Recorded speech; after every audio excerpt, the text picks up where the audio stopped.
said not because he's qualified to do anything, which is back sound said black, he didn't hear his back sound.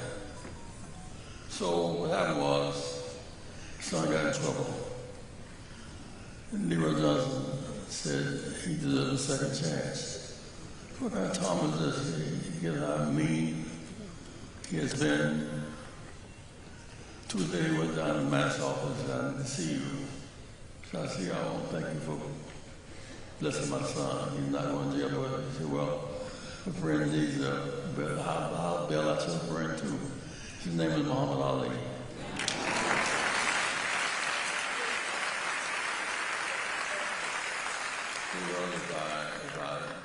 I'll get in trouble with the Klan.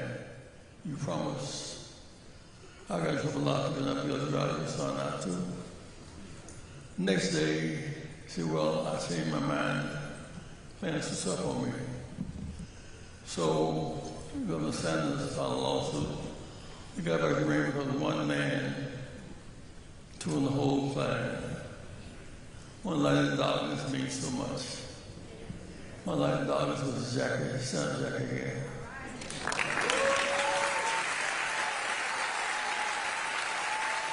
Give it up.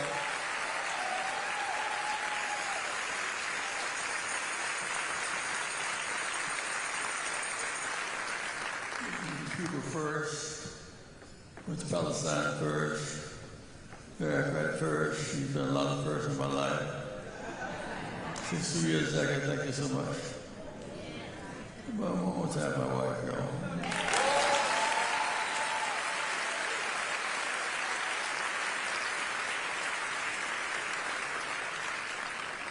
My people, we need healing today.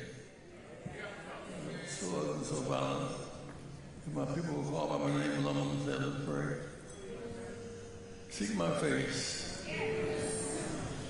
Turn their wicked ways.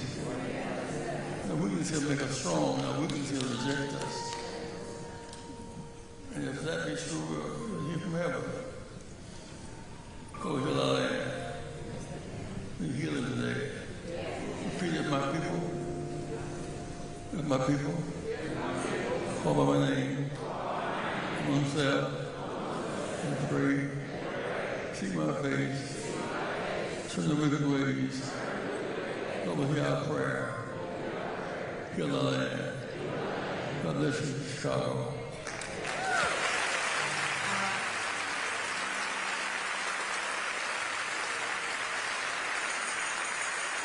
Let's give our leader, a round of applause, Reverend Jesse Louis Jackson. Reverend Jesse Louis Jackson.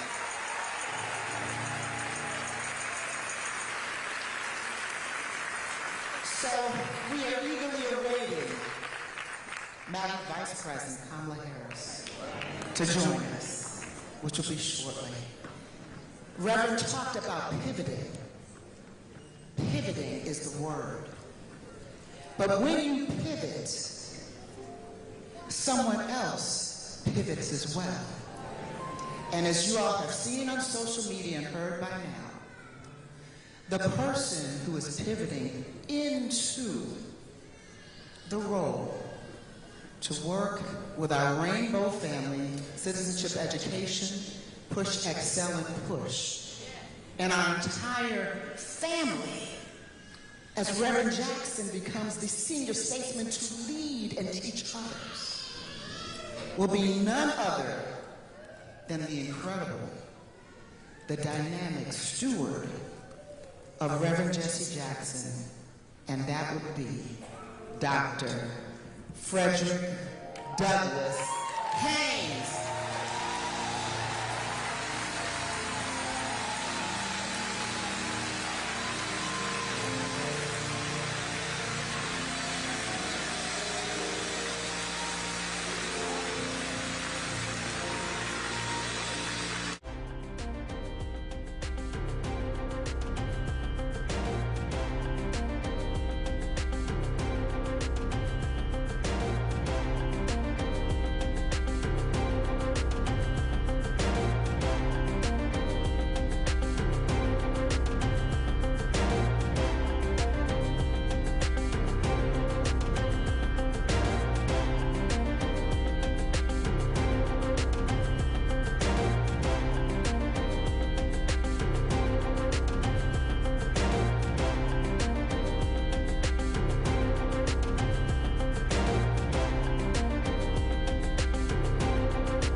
The latest breaking news, first alert weather, and more streaming on CBS News Chicago.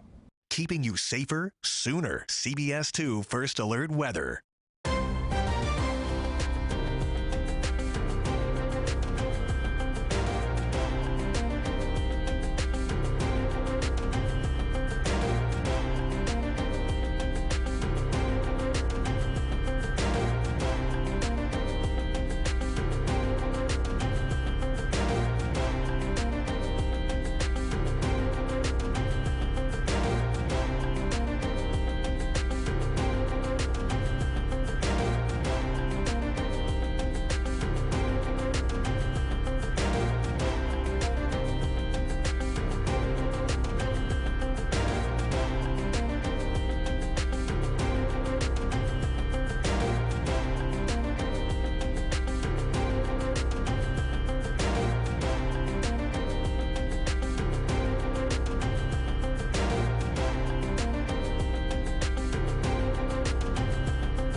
CBS 2 News streams here. CBS News Chicago. Cutting the cord on cable? Stream CBS 2 News live every day on CBS News Chicago.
Stream us when you need us. CBS 2 News is always streaming on CBS News Chicago. Committed to telling your stories. CBS 2.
The latest breaking news, first alert weather, and more streaming on CBS News Chicago.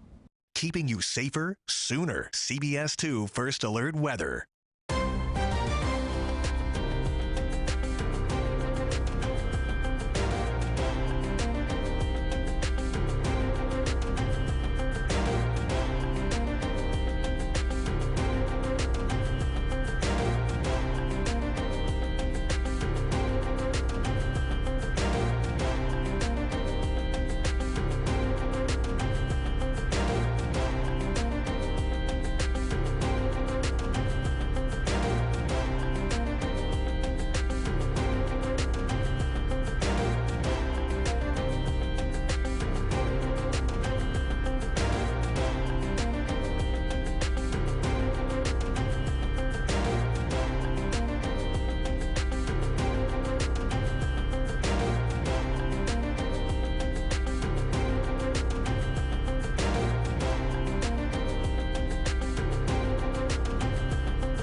CBS 2 News streams here. CBS News Chicago. Cutting the cord on cable? Stream CBS 2 News live every day on CBS News Chicago.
Stream us when you need us. CBS 2 News is always streaming on CBS News Chicago. Committed to telling your stories. CBS 2.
The latest breaking news, first alert weather, and more streaming on CBS News Chicago.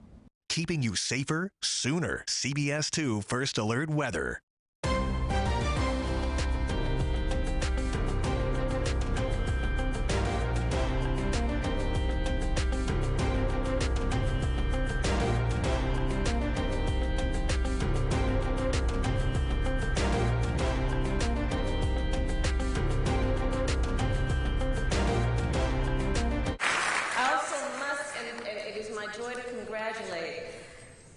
Reverend Dr. Haynes. So, I have known him and worked with him for over 20 years, including when we worked together years and years ago in the early days of the criminal justice reform movement. And I am so confident in his leadership and his ability to carry on the greatest traditions of this organization and to meet the challenges of this moment. Congratulations, Reverend Haynes.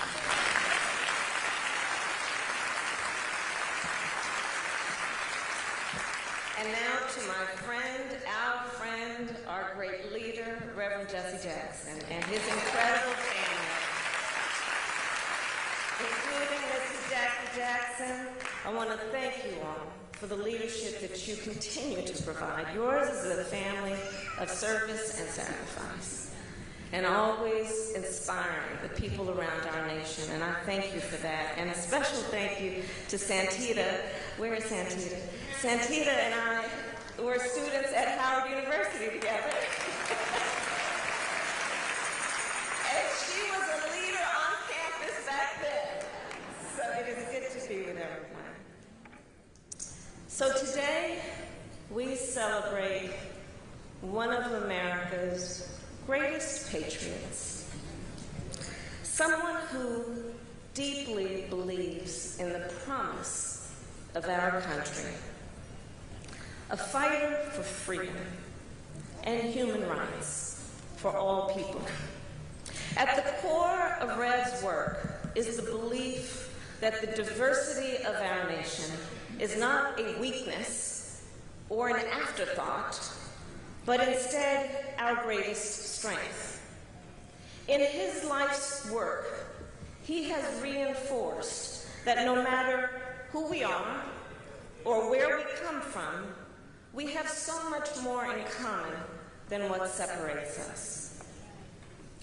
The point is that if we as a society are to come together, to work together, to fight together in common cause for the freedom, rights, and justice of all people, we must make our communities stronger. We must build a stronger nation. And as a result, we will have a stronger democracy and a stronger world.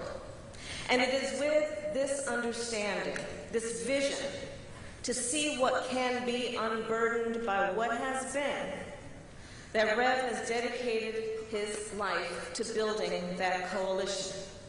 From Washington, D.C. to California, from the Mississippi Delta to Appalachia, from South Africa to the south side of Chicago.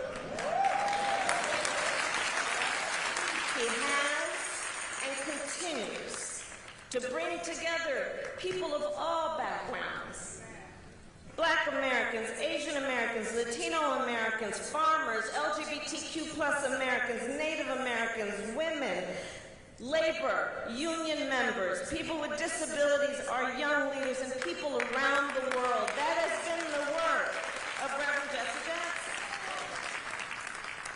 And early on, just think about it, early on, he even had the audacity to name this coalition the National Rainbow Coalition. Think about that. He defined the rainbow. He was one of the first to define the rainbow. A coalition to push the values of democracy and liberty and equality and justice. Not from the top down, but from the bottom up and the outside in. He has built coalitions that expanded who has a voice and a seat at the table And in so doing, he has expanded our democracy, the democracy of our nation. And he has done this work his whole life, always understanding that being clear-eyed is so important, and in particular, the importance of living in a way that we understand we must be present if we are to have a future. He has always been clear-eyed about the moment we are in. Think about it, as an 18-year-old, at the height of segregation, Rev brought people together at the Greenville Public Library sit-in.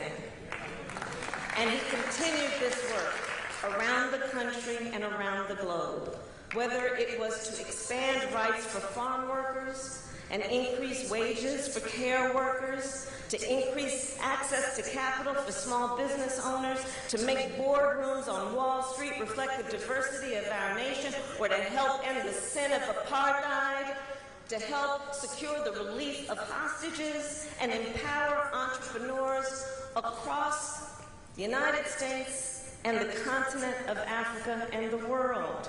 This is the span of his work.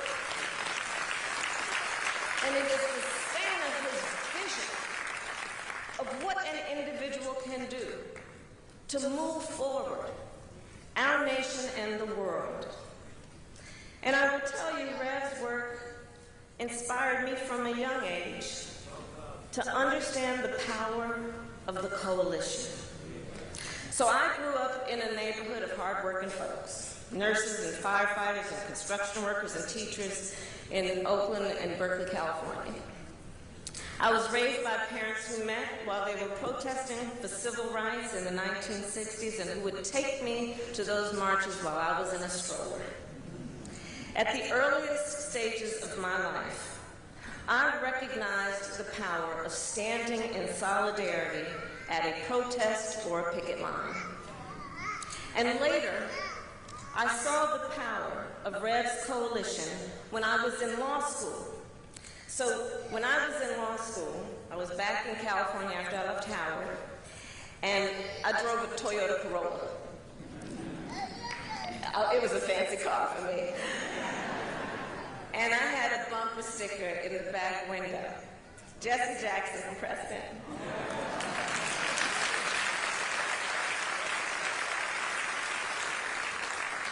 And so I would drive back and forth from Oakland, where I lived, to San Francisco, where I went to school. And I would drive across the Bay Bridge, if anybody knows the Bay Area. And I'll tell you, I was so struck and impressed when the first time that I did that drive with that bumper sticker, the number of truck drivers and people in other cars who would honk their horn or throw a thumbs up sign. People of every walk of life. And I was so struck by that coalition that I saw as we were all commuting to and fro, who understood Rev's vision, one in which all people can dream about their future with ambition and aspiration, no matter the color of their skin, the place of their birth, the God they worship, or the people they love. That has always been part of the strength and the brilliance of Rev's work. Those folks, I believe, they were honking and throwing a thumbs up in favor of fighting for freedom and for opportunity. Powered by his vision and the coalition that believed in it, Rev ran for president in 1984 and again in 1988, winning 13 primaries from South Carolina to Alaska. Let us remember that.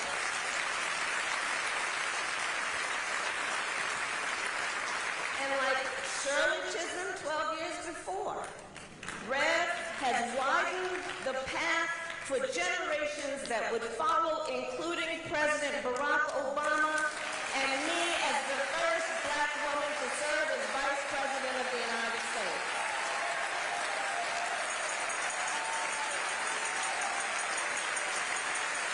I am clear about that. I am clear about that. And even before I served as vice president throughout my career, I often worked with Rev to do the work of taking his direction on how we should expand the coalition. As district attorney in San Francisco, I worked with him to bring together law enforcement in the community so we could save people and help people have their voice, be present around the injustices that were occurring, and also do what we should do to be smart in terms of how we achieve public safety. As Attorney General of California, I worked with him on consumer protection issues, and in particular because I took on and sued the big banks of the United States during the foreclosure crisis, and Rev was right there with his leadership supporting homeowners of America in terms of protecting their right to the American dream. And as United States Senator, I was proud to work with Rev as we did the work that we have an ongoing mission to do, which is to secure the right to vote for all people. And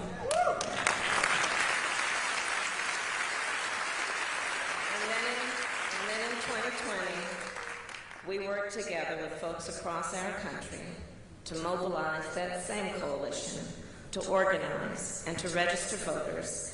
And as a result, Joe Biden and I went to the White House.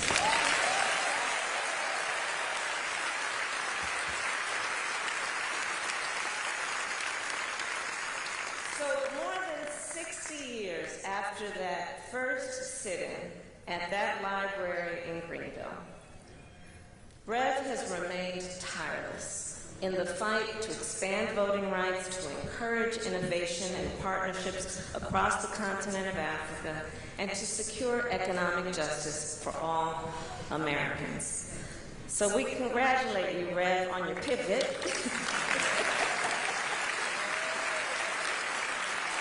I got the memo. And as President Biden said today, Rev, you are a man of God and you are a man of the people. And we thank you for all that you are.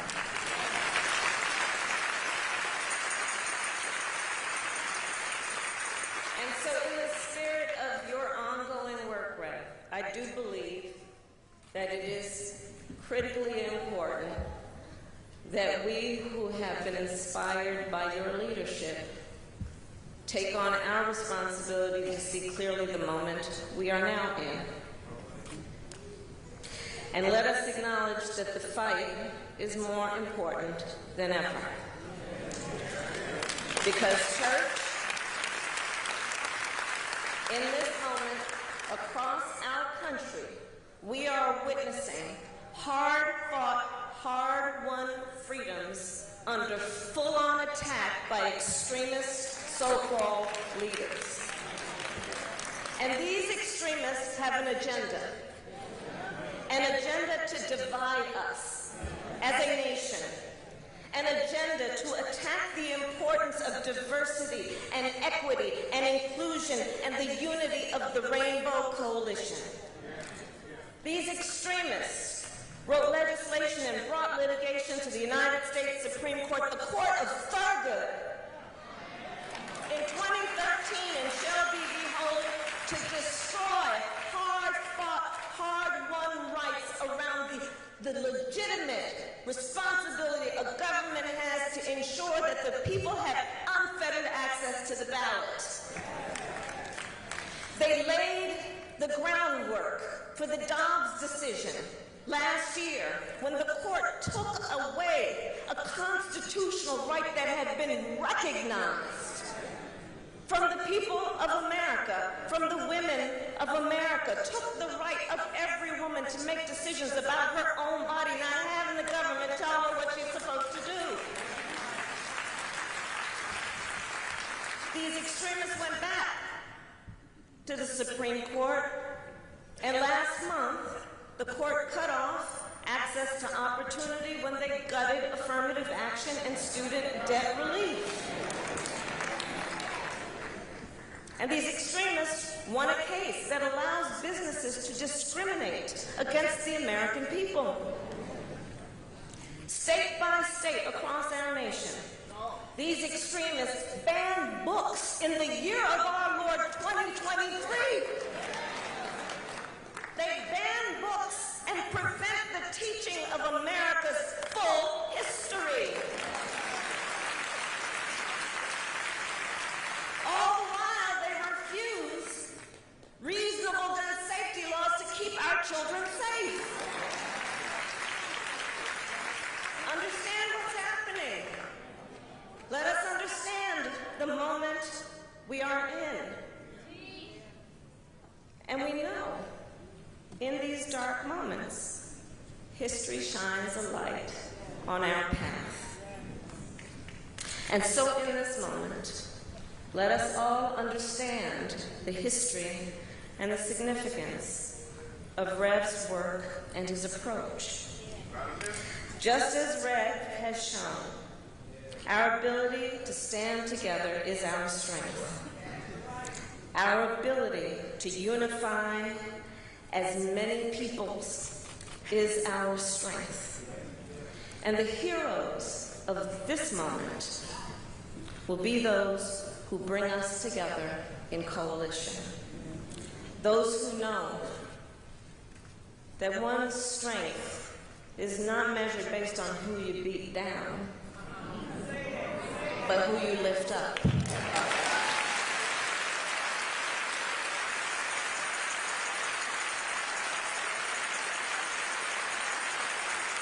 So let us stand together, united and strong, knowing as Rev has always understood, we refuse to throw up our hands when it is time to roll up our sleeves.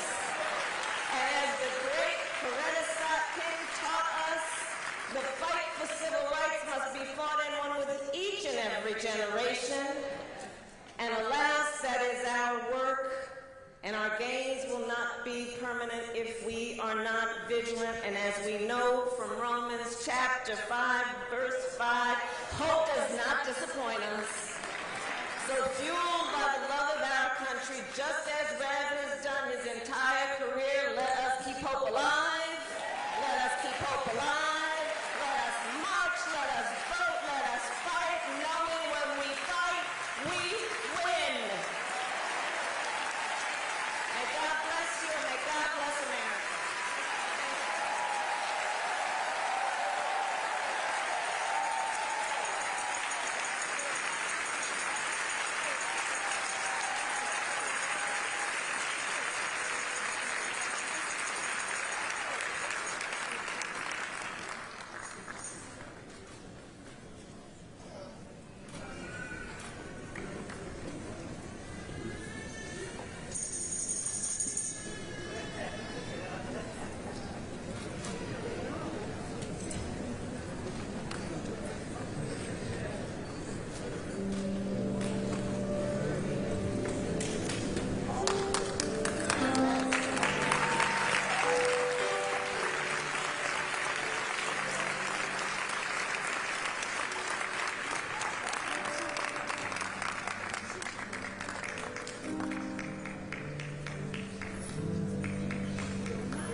Ladies and gentlemen, we have heard the extraordinary words of our Vice President. We thank her.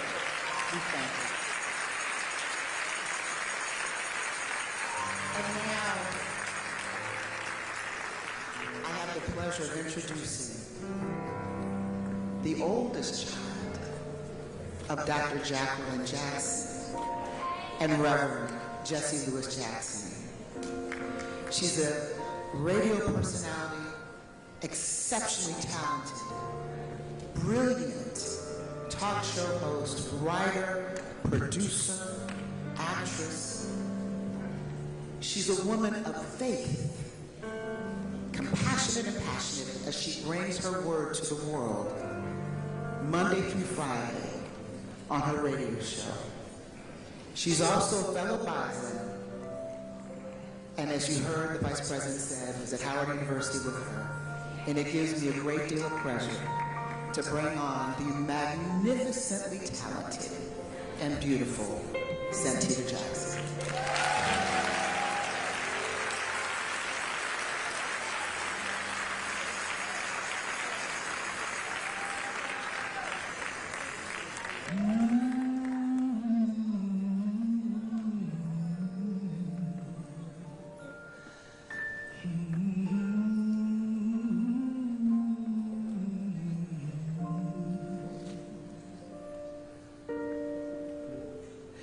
Must have been cold there in your shadow to never have sunlight on your face. You've been content to let us shine.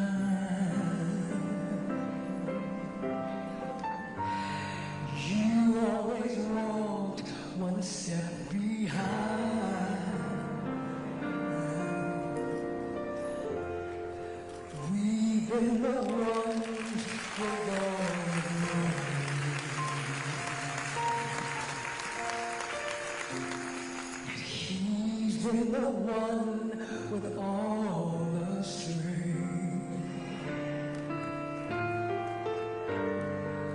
Always a face without a name.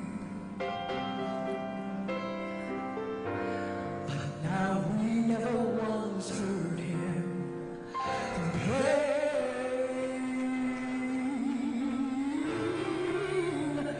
Did you ever know that you're our hero?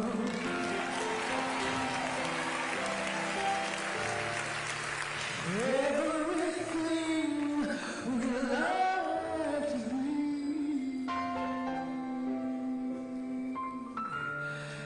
we have flown higher than these,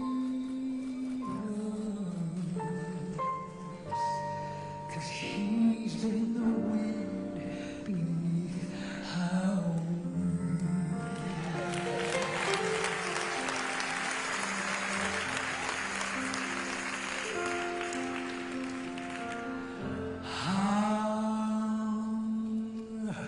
Can we say thanks for the things God has done for us?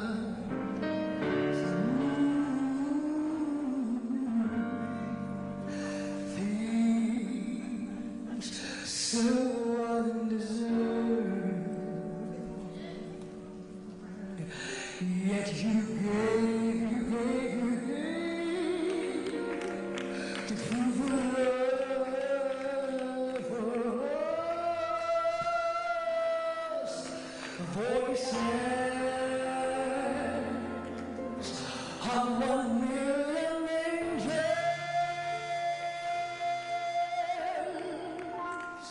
cannot express.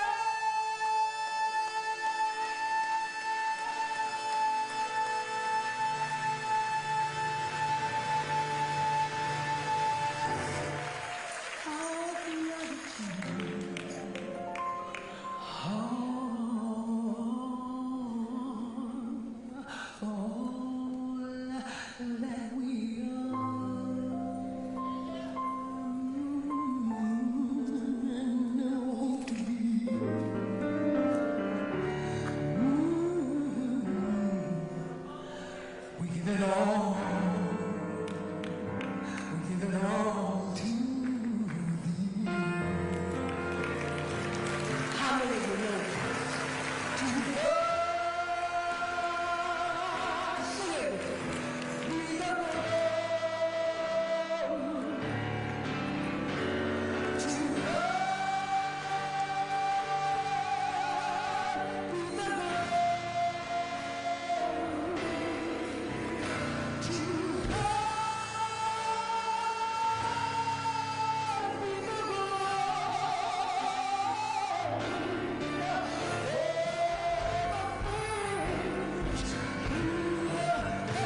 of the United States, Mrs. Kamala Harris, now departs. Thank you, Vice President Harris, so much for your words, your dedication, your appreciation, your respect for having come to support us in this historical moment.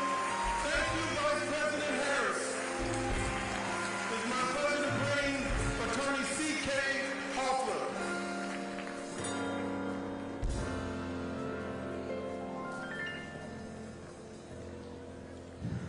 Santita, beautiful. Thank you so much.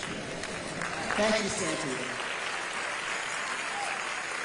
So, on behalf of the board of Rainbow Push, as chair of the board, on behalf of Chairman John Graves, Citizenship Education Fund, on behalf of Dr. Julianne Malvo for Push Excel, on behalf of Yusef Jackson, the chair of Push,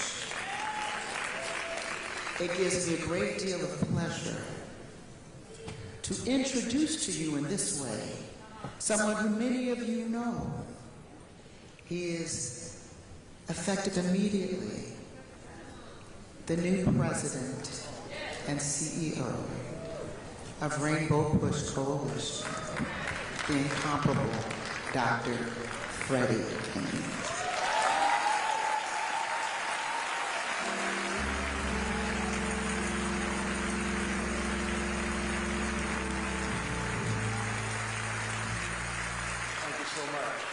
Thank you so much. Let me first express my appreciation to the outstanding leadership of Rainbow Push, all of the board chairs who have gifted us not only with their leadership, but their constancy and service.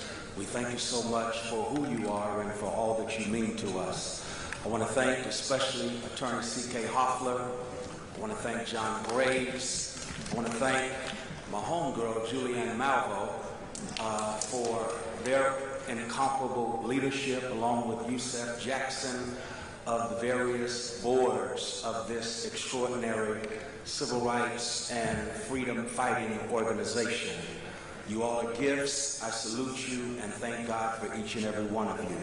I must also appreciatively acknowledge the fact that I'm standing here on some amazing prophetic shoulders. I'm standing here on the shoulders of a pastor who licensed and ordained me a true protege of Medgar Evers and Martin Luther King Jr., the amazing prophet Amos himself, Dr. Amos C. Brown, the pastor of Third Baptist Church in San Francisco.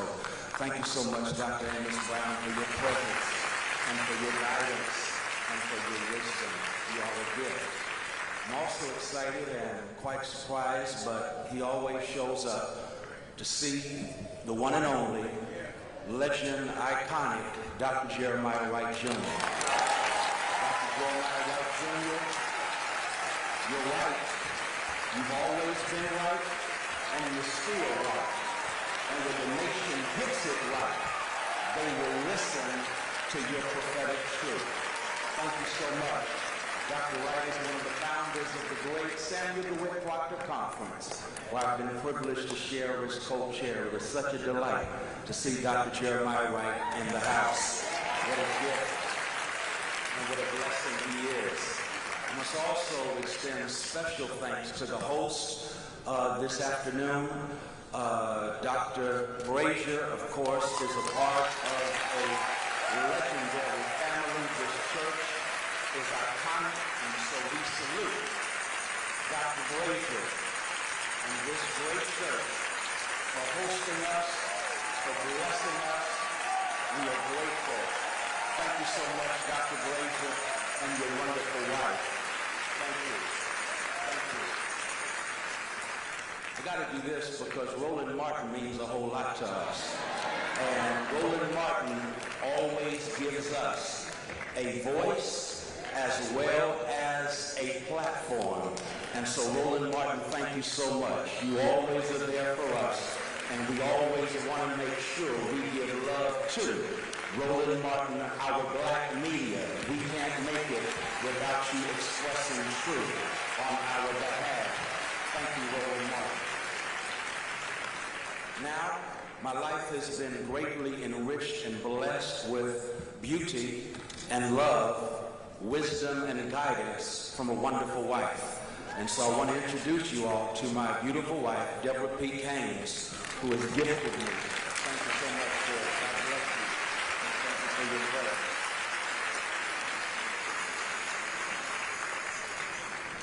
The Jackson family, we will forever owe. Thank you so much to the Jackson family. Thank you, Mrs. Jackson, because no one knows but God the sacrifices that you have made as you have generously given of your husband and your children for the love and liberation of our people and this nation. And so I thank God for Mrs. Jackson.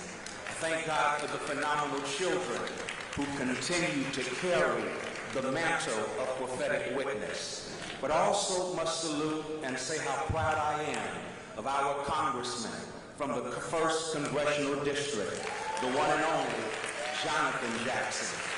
We salute him. We thank God for him. All of the children, Santita, all of them are gifts to us, and for that we indeed are grateful.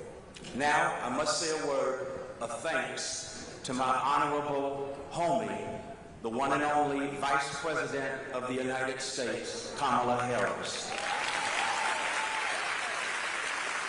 Kamala Harris is a trailblazer. Kamala Harris is a game changer.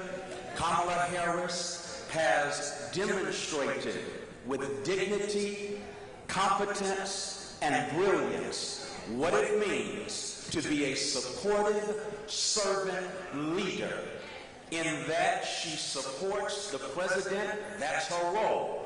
She has her voice, and she never has forgotten where she has come from. They may lie on her about her record, but even the devil in hell knows that Kamala Harris is about that life. And so I salute and thank God that Kamala Harris has shared with us on this historic occasion. The Rev Jesse Jackson Sr. I stand here on his shoulders because no one with sense would try to stand in his shoes. His shoes are too large. They've taken us so far from the streets of Greenville, South Carolina, to the south side of Chicago, to the road to Damascus, to the cold mountains of Russia, to those who were struggling and suffering in Armenia. He's been right there, speaking truth to power, empowering the powerless. His shoes are quite large. And so, Reverend Jackson, thank you for where your shoes have taken us. Thank you that your shoes have injected in the veins of a people who have suffered from what Frantz Fanon called systemic negation. And yet you dare to tell us that we are somebody. And as you gave us a sense of somebodyness, you also gave us the power to declare, respect me, protect me, never ever neglect me, because I am somebody. I am God's child. Thank you, Reverend Jackson, because your shoes have gone there. Your shoes have taken us there. But not only have your shoes taken us spaces reminding us that we are somebody, but thank you that in 1984 and 1988, you dared to have a nation that had too much debt dealing, a nation that had so many of us in despair because of the pushback against the progress of the civil rights movement, and yet you took the baton of freedom fighting from the hand of the drum major for justice, Martin Luther King Jr., and you dared to say to a nation, go ahead and keep hope alive. And so because of you, hope has been kept alive. We thank you, Reverend Jackson, because you have brilliantly continued the prophetic tradition of reuniting in holy wedlock Jesus and justice. He recognized, Reverend Jackson does, that our Jesus was born homeless in Bethlehem. Our Jesus had to deal with a death sentence of genocide through public policy.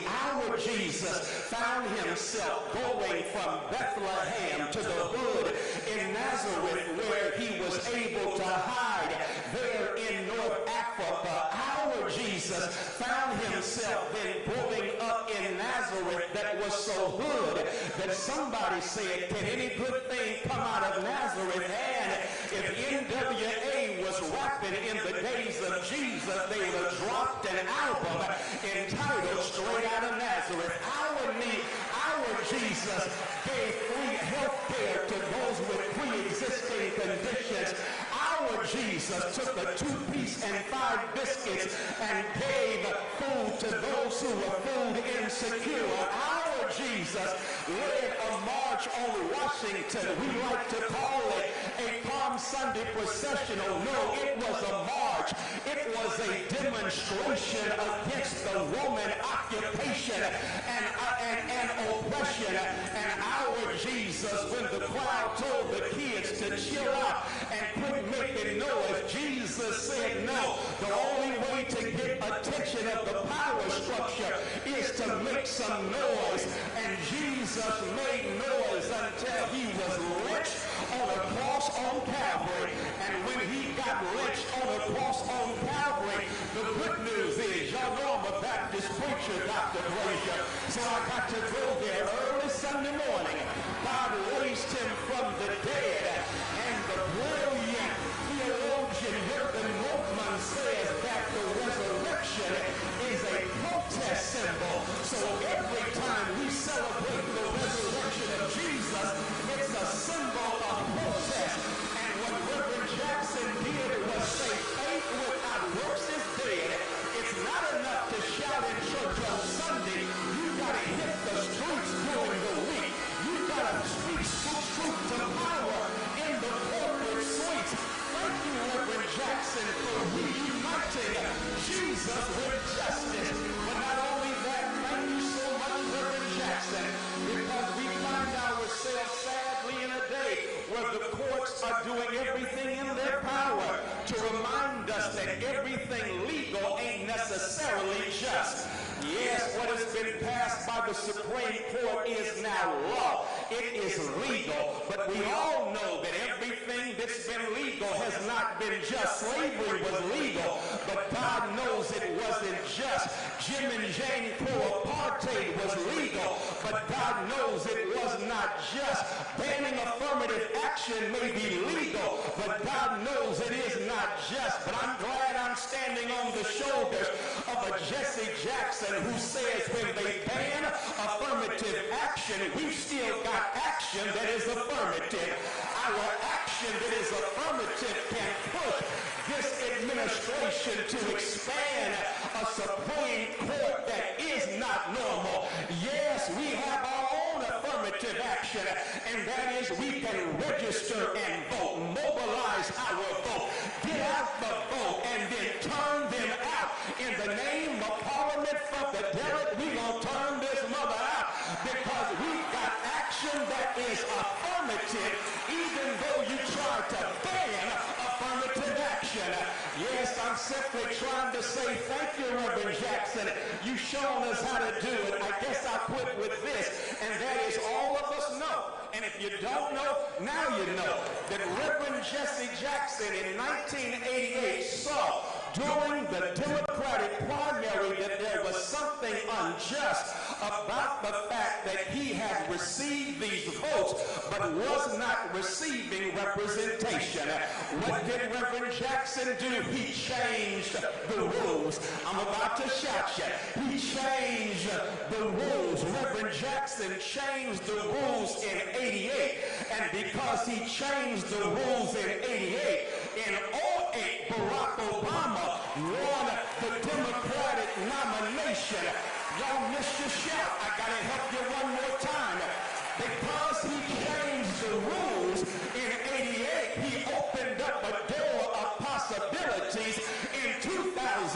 If we are going to honor the legacy of Jesse Jackson, stand on his shoulders, y'all. It's rule-changing time. It's time to change the rules until justice rolls down like waters and righteousness like an ever-flowing stream. It's rule-changing time.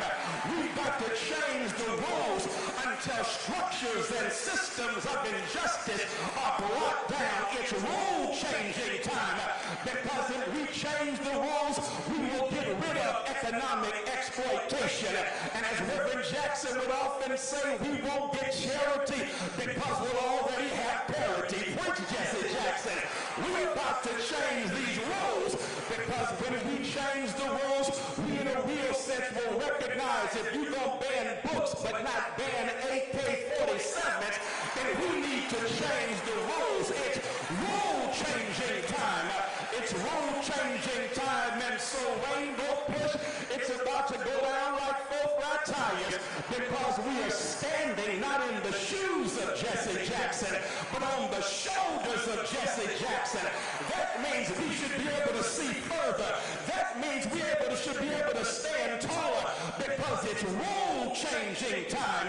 It's law-changing time, and we're going to change laws and ensure that we have those in power who do justice, love mercy, and walk humbly with our God. We're going to change these rules, and when we change these rules, we shall overcome. Y'all didn't feel that, so I got to go with Kendrick Lamar. All my life I had to fight, but if God's got us, we gonna be all right because we are about to change the rules.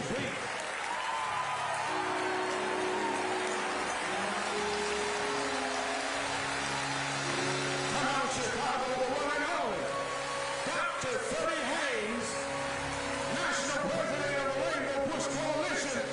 Somebody scream.